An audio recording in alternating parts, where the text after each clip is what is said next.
Assalamualaikum warahmatullahi wabarakatuh. Hai teman-teman semuanya, semoga dalam keadaan sehat selalu ya.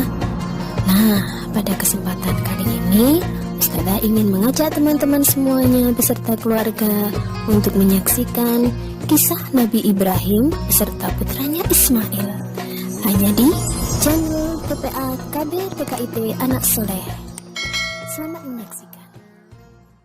Nabi Ibrahim mendapatkan perintah dari Allah untuk menempatkan Siti Hajar dan putranya terpisah dengan Bunda Sarah.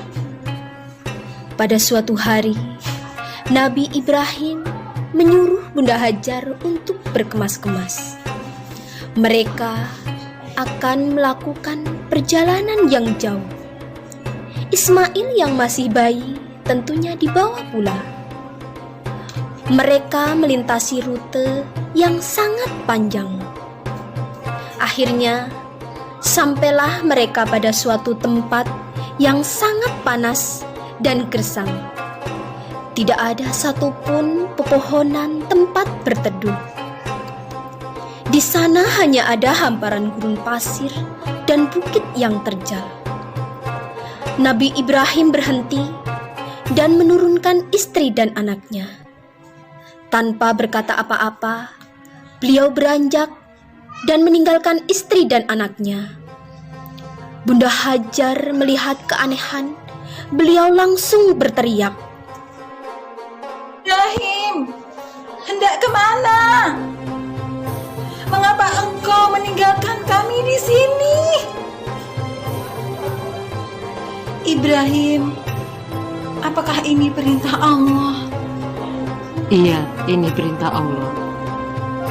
"Kalau benar ini perintah Allah, maka aku ridho, karena aku yakin Allah akan menjaga kami."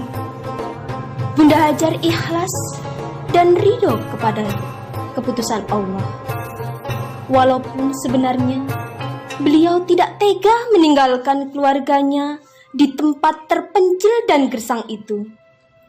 Dengan berlinang air mata, beliau pun berdoa, "Ya Allah, aku telah menempatkan keluargaku di tempat yang gersang ini, di dekat rumahmu Ka'bah. Semoga mereka menegakkan sholat dan menjadikan hati manusia senang kepada mereka. Dan berikanlah mereka buah-buahan supaya mereka bersyukur." Kurang lebih 10 tahun lamanya, di sekitar Ka'bah kini ramai berkat munculnya air Zam-Zam. Banyak pemukiman di sana. Bunda Siti Hajar dan putranya Ismail sangat dihormati oleh penduduk karena mereka dianggap pemilik sumber air tersebut. Suatu hari, Nabi Ibrahim mengunjungi keluarganya di Mekah. Setelah beberapa lama tinggal di sana, suatu malam beliau bermimpi menyembelih Ismail. Ibrahim termangu-mangu memikirkan mimpinya, wahyu dari Allah ataukah godaan setan. 2 malam berikutnya, mimpi yang sama terulang. Maka pagi harinya, setelah mimpi yang ketiga, beliau yakin ini perintah Allah meskipun terasa berat. Ibrahim bermusyawarah kepada keluarganya akan mimpi tersebut. "Putraku Ismail, dalam mimpi aku menyembelihmu. Bagaimana pendapatmu, Nak?" Dengan tegas Ismail menjawab, "Ayah, laksanakan perintah Allah. Insya Allah, aku akan sabar menerimanya." Nabi Ibrahim memeluk putranya sebagai rasa syukur dan cintanya pada putranya. Bertambah pula mantap hati beliau dalam melaksanakan perintah yang sulit itu. Pagi harinya, berangkatlah Nabi Ibrahim dan putranya Ismail menuju Mina, tempat penyembelihan. Di sepanjang perjalanan, iblis pun menggoda mereka mencoba mengurungkan niat pengorbanan Ismail. Ibrahim, tega betul kau sebagai ayah mau menyembelih putramu sendiri. Ingat, puluhan tahun kamu berdoa meminta anak kepada Allah. Namun setelah kau dapatkan, engkau akan korbankan. Nabi Ibrahim tidak bergeming. Beliau melempari iblis dengan batu kerikil. Keyakinan beliau tidak goyah. Hatinya pun dipenuhi dengan keyakinan yang mantap kepada Allah. Begitu pula dengan Ismail. Setelah sampai di tempat penyembelihan, Ibrahim membaringkan putranya Ismail, bersiap mengayunkan golok yang tajam ke leher putranya. Lalu Allah berfirman, "Hai Ibrahim, engkau telah mentaati perintahku. Ini adalah perintah yang sangat sulit. Aku memberi balasan orang-orang yang berbuat baik." Allah mengganti Ismail dengan seekor domba yang besar. Itulah yang kemudian disebut dengan kurban.